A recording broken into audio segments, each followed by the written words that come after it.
الرحمن الرحیم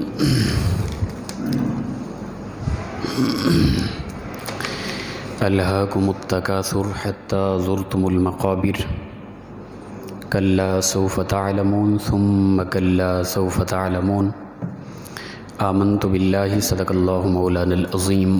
معزز و مکرم سامعین، کروڑا بار شکر ہے اس پروردگار عالم کا کہ جس نے آج کی صبح میں پھر سے زندگی عطا فرمائی اور ہمیں یہ سعادت اور توفیق دی کہ ہم اپنے پروردگار کے ہاں آ کر سے درز ہوئے۔ اللہ تعالیٰ ارشاد فرماتا ہے الہاکم التکاثر، غافل کر دیا، ہلاک کر دیا تمہیں مال کی کثرت نے۔ مفہوم قرآن کہ انسان تجھے مال کی کثرت نے، دولت کی کثرت نے تجھے ہلاک کر دیا، اللہ کے احکام سے غافل کر دیا۔ حتی زرتم المقابر، یہاں تک کہ تم قبروں میں دفن ہو گئے، قبروں کی طرف چلے گئے۔ مفہوم قرآن یاد رکھیں کہ اللہ کی یاد سے دور کرنے کی بنیادی جو وجہ ہوتی ہے نا، اللہ کے احکام سے دور ہونے کی، انسان کے اندر غرور تکبر پیدا ہونے کی بنیادی وجہ مال کی کثرت ہوتی ہے۔ اکثر اوقات، ہمیشہ نہیں کہ جس کے پاس بھی مال ہوگا وہ اللہ کے احکام سے دور ہوگا، ایسا نہیں ہے۔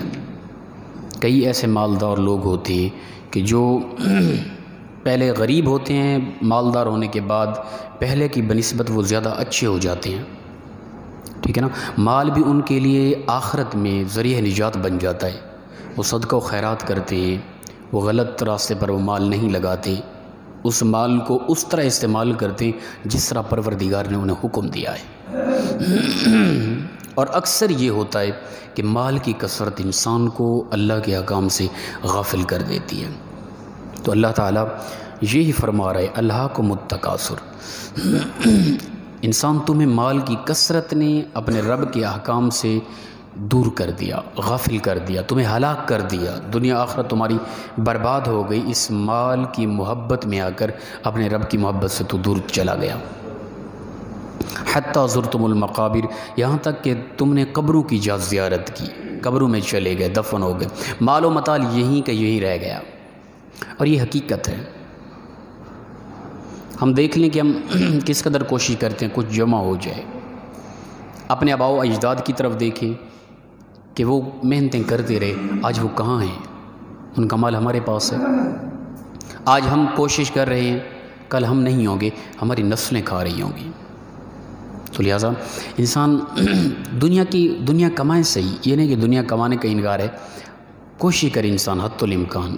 یہ دنیاوی عالم اجسام، یہ زندگی ایک باری ہے، رزق حلال حاصل کرنا یہ ایک اہم عبادت ہے، اس کی ممانعت نہیں ہے۔ اصل معاملہ یہ ہے کہ انسان رزق کی کثرت کی وجہ سے، مال کی کثرت کی وجہ سے احکام الہی سے دور نہ ہو جائے۔ اللہ تعالیٰ اگر اسے مال و متاع دے، دنیا دے، دولت کثرت سے دے، تو اس کا استعمال ٹھیک کرے، جو طریقہ ہے استعمال۔ وہ انسان سمجھتا ہے کہ میں پتہ نہیں کیا سے کیا ہو گیا۔ یہ چند ایک چیزیں ہیں جن کی وجہ سے انسان راہ خدا سے بھٹک جاتا ہے، ٹھیک ہے نا۔ کوئی بڑی سیٹ مل گئی، اسٹیٹس اچھا مل گیا، یا علم کی وجہ سے، یا دولت کی وجہ سے، یا شہرت کی وجہ سے، یا حسن کی وجہ سے، چند ایک چیزیں ہیں انسان کو خراب کر جاتی ہیں۔ یہ اکثر، ہمیشہ نہیں۔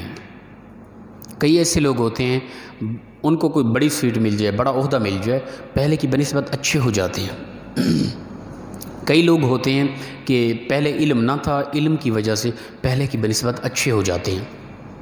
کئی لوگ ہوتے ہیں پہلے غریب تھے، جب دولت ملی پہلے کی بنسبت اور اچھے ہو جاتے ہیں۔ تو لہٰذا اللہ تعالیٰ مال دے کر بھی آزماتا ہے، مال لے کر بھی آزماتا ہے، امیر کر کے بھی، غریب کر کے بھی، دونوں طرح اپنے بندے کو وہ آزماتا ہے۔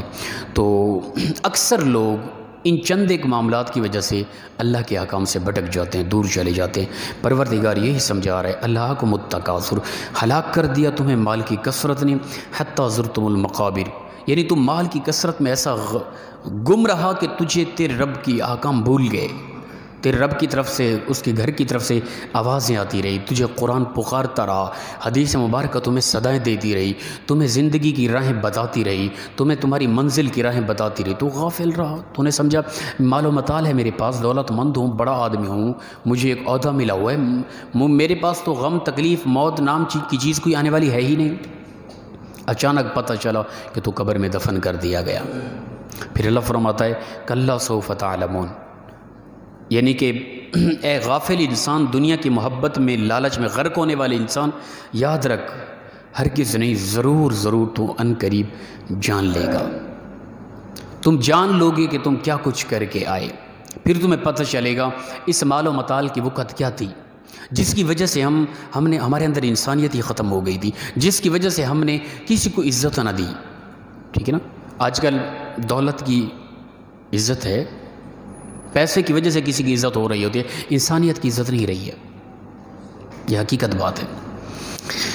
ثم کلا سوف تعلمون، پھر ہرگز نہیں، فرمایا کہ پھر ان قریب تو ضرور ضرور تم جان لو گے، بار بار یہی کلا لو تعلمون علم الیقین، فرمایا کہ اے کاش کہ تم اپنی یقینی آنکھ سے جان لیتے، تمہیں کاش کہ سمجھ آ جاتا، تمہیں یقین ہو جاتا کہ عنقریب ہم مرنے والے، یہ مال یہیں کا یہیں رہ جائے گا، اور کب کس نے کس وقت کس حالت میں کس انداز میں کس طرح مر جانا ہے کسی کو کوئی خبر نہیں ہے، ہر انسان بے خبر ہے۔ ایک لمحے کی بھی انسان کو یہ یقین ایک لمحے کا بھی نہیں ہونا چاہیے کہ میں کب تک زندہ ہوں، ہمیشہ ہر لمحہ زندگی کا آخری لمحہ ہم سمجھیں، ہر لمحہ موت کی تیاری میں رہیں، ہر لمحہ قبر کی تیاری میں رہیں، ہر لمحہ اخروی منازل طے کرنے کی تیاری میں رہیں۔ اگر ایسا نہیں ہے تو پھر پتہ ہی نہیں چلے گا، پھر اچانک حقیقیاں کھلے گی، دیکھیں گے ہائے افسوس ہم قبر میں چلے آئے، ہم نے تو کیا کچھ سوچا ہوا تھا، یہ کیا ہو گیا ہمارے ساتھ، وہ ہمارا مال و متال، وہ ہر حالت میں ہر انداز میں جو ہم جمع کرتے رہے، کسی کا کوئی لا لحاظ نہ رکھا، وہ مال کہاں چلا گیا؟ اور پھر وہ پیچھے لوگ کھائیں گے وہ جو ممکن ہے کہ دعاؤں میں یاد بھی نہ رکھیں، اور پھر اس کے بارے پوچھا ہم سے جائے گا، ادھر ہمارا کیا حشر ہو رہا ہو، ادھر لوگ عیش کر رہے ہوں، مستیاں کر رہے ہوں ہماری اس جمع کی ہوئی دولت کے ذریعے۔ اللہ اکبر، لَتَرَوُنَّ الْجَحِيمَ، البتہ ضرور ضرور تم جہنم کو دیکھو گے، تمہیں جہنم دکھائی جائے گی، ٹھیک ہے نا۔ جہنم کے دیکھنے سے انسان دنیا کے اندر جو حدیث مبارکہ آتی ہے نا، مفہوم حدیث، دنیا کے اندر جو جتنا بھی عیش و عشرت میں رہا، سکون میں رہا، بڑا امیر ترین آدمی تھا، بڑے عہدے کا آدمی تھا، ہزاروں لاکھوں لوگ ہر لمحہ اس کے باہر نکلنے میں اس کے استقبال میں ہوتے تھے، کیا اس کے کہنے، کیا شان اس کی، کبھی دکھ تکلیف بھوک پیاس گرمی سردی اسے پتہ ہی نہیں تھا، اس قدر دولت مند تھا، تو مرنے کے بعد صرف جہنم اسے دکھائی جائے گی، صرف دور سے نظارہ کرایا جائے جہنم کا۔ اب پروردگار کی طرف سے آواز ہے کہ میرے بندے بتا، تو جب سے پیدا ہوا اس وقت سے آج تک تجھے کوئی سکون بھی ملا؟ حالانکہ وہ 100 سال زندگی جی کے گیا، عیش و عشرت کی زندگی، مستیاں کرتا رہا، انسانیت سے دور چلا گیا، وہ جو چاہتا کرتا فوراً، اللہ نے اسے اجازت دی ہوئی تھی، اس قدر دولت تھی، اتنا بڑا آدمی تھا، لیکن جب جہنم کا صرف نظارہ کرایا جائے گا، اس کے بعد پوچھا جائے گا اے بندے بتا، جب سے تو پیدا ہوا، جب سے تیری روح پیدا ہوئی، اس وقت سے ان لمحات تک کبھی تجھے کوئی سکون بھی ملا؟ کوئی گھڑی ایسی بھی آئی، کوئی سیکنڈ کا کروڑواں حصہ کہ جس میں تجھے آرام سکون خوشی راحت ملی ہو؟ یہ بندے پہ سوال ہوگا، بندہ کہے گا اے اللہ تیری عزت و جلال کی قسم، تو نے جس لمحے سے مجھے پیدا کیا اس وقت سے آج تک ایک سیکنڈ کے کروڑویں حصے میں بھی مجھے آرام و سکون نہیں ملا، میں تو ہمیشہ تڑپتا رہا، میں تو ہمیشہ چیختا رہا، میں تو ہمیشہ دردوں میں مبتلا رہا، میں تو ہمیشہ پریشانیوں میں رہا۔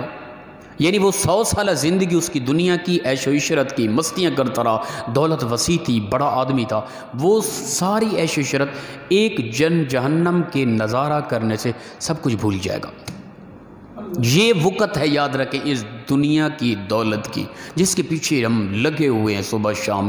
کسی کا کوئی لا لحاظ نہیں ہے، کسی کے معاملے میں کوئی سوچ نہیں ہے، کون کس حالت میں ہے کوئی خبر نہیں ہے. محض دنیا کمانی ہے. اور دنیا کی اوقات یہ ہے کہ 100 سالہ عیش و عشرت صرف جہنم کا نظارہ کرنے سے سارا جل کے راخ ہو جائے گا، ملیا میٹ ہو جائے گا. تو اللہ تعالیٰ فرماتا ہے لَتَرَوُنَّ الْجَحِيمَ، البتہ ضرور تمہیں جہنم دکھائی جائے گی. ثُمَّ لَتَرَوُنَّهَا عَيْنَ الْيَقِينِ، پھر البتہ ضرور تمہیں اس کا عین الیقین ہو جائے گا، ایسا پختہ یقین ہو جائے گا کہ پھر تم کبھی بھی دل کے اندر اس کا انکار نہیں کر سکو گے. تم جب دیکھو گے نا دل کی اور اپنے جسم کی آنکھ سے، پھر تمہیں یقین ہوگا. ثُمَّ لَتُسْأَلُنَّ يَوْمَئِذٍ عَنِ النَّعِيمِ، پھر البتہ ضرور اس دن ہر ایک سے ہر نعمت کے بارے پوچھا جائے گا، سوال کیا جائے گا. ٹھیک ہے نا. سب سے بڑی نعمت انسان ہونا ہے. اللہ تعالیٰ پوچھے گا انسان بتا میں نے تجھے انسان بنا کے بھیجا، تیرے اندر انسانیت بھی تھی؟ انسانیت کیا ہے؟ انسانیت یہ ہے کہ اپنے لیے نہ جئیں، دوسروں کے درد کو دور کریں، دوسروں کے غم کو دور کریں، دوسروں کے لیے جیتے رہیں، آپ کے جسم سے ہر ایک کو نفع ملے، آپ کے وجود سے کسی کو تکلیف نہ ہو. یہ انسانیت ہے. اب میں اور آپ خود موازنہ کر سکتے ہیں، خود سوچ سکتے ہیں کہ میرے اندر کتنا انسانیت ہے، میرے اس وجود سے کتنا لوگوں کو راحت ملتی ہے، کتنا لوگوں کو خوشی ملتی ہے، کتنا لوگ آرام و سکون میں ہیں، یا میری وجہ سے کتنا لوگ پریشان حال ہیں. تو سب سے پہلے یہی کہ انسان تو انسان تھا، انسانیت کے ساتھ رہا کہ نہیں. پھر مومن مسلمان تھا، ایمان والوں کی جو زندگی کے اصول تھے، کتنا اصول اپنائے تو نے. انسان ہونا بہت بڑی نعمت، پھر مومن ہونا اس سے بڑی نعمت.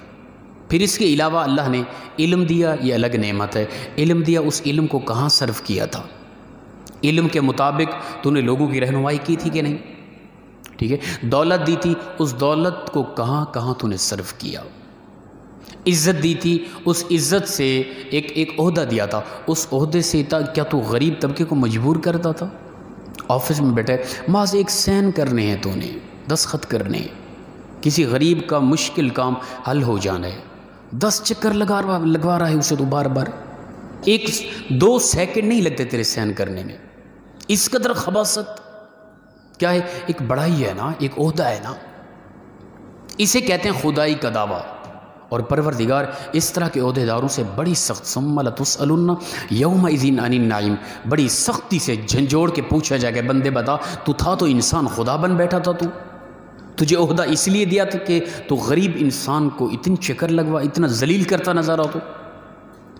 تو ہر ایک نعمت کے بارے قیامت کے دن انسان سے پوچھا جائے گا انسان تو دولت کہاں صرف کر کے آیا؟ تو نے عہدے کی وجہ سے کتنے تو نے نفع کمایا اور کتنا لوگوں کو ذلیل و خوار کیا تھا؟ تجھے علم دیا تھا، تجھے حسن دیا تھا، تجھے دولت کچھ بھی دیا، بتا وہ ساری نعمتیں کہاں پہ استعمال کر کے آیا؟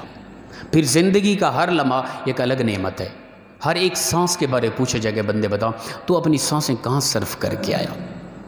کس طرح کا وقت گزارا تو نے؟ غفلت میں تھا یا میری یاد بھی تھی؟ میرے اصولوں کو بھی مد نظر رکھا یا میرے اصولوں کو پامال کرتا رہا؟ تو لہٰذا یہ ہمیں سمجھایا جا رہا ہے. آج ہمارے پاس وقت ہے، ہم زندہ ہیں، ہماری سانس چل رہی ہے. اگر ہم نے ان اصولوں کو اور یہ آگاہی جو کی جا رہی ہے اس کو مد نظر رکھ کے ہم نے زندگی کو تھوڑا سا بدلنے کی کوشش کی تو خدا کی قسم مرتے ہی پروردگار ارجعی الی ربک راضیۃ مرضیہ، لوٹ اپنے رب کی طرف، تیرا رب تجھ پر راضی ہو چکا. فادخلی فی عبادی، اس کے بندوں میں داخل ہو جا، وادخلی جنتی، باغیچوں میں داخل ہو جا. پھر آرام و سکون کی زندگی ہے، کوئی پریشانی نہیں ہے، کوئی دکھ تکلیف نہیں ہے، کوئی درد نہیں ہے، کوئی لڑائی جھگڑے تصادم ٹکراؤ نہیں ہے. آرام و سکون ہے، انبیاء کا دیدار ہے، علماء کا دیدار ہے، صحابہ کا دیدار ہے، اہل بیت کرام کا دیدار ہے.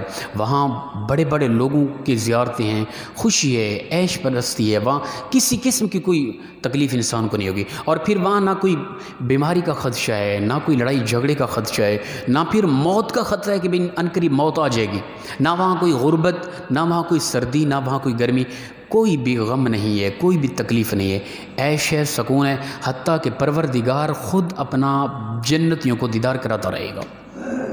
ٹھیک ہے نا. تو ہمیشہ والی زندگی ہے، وہ ختم ہونے والی نہیں ہے. اس کے متعلق ہم کچھ سوچ لیں.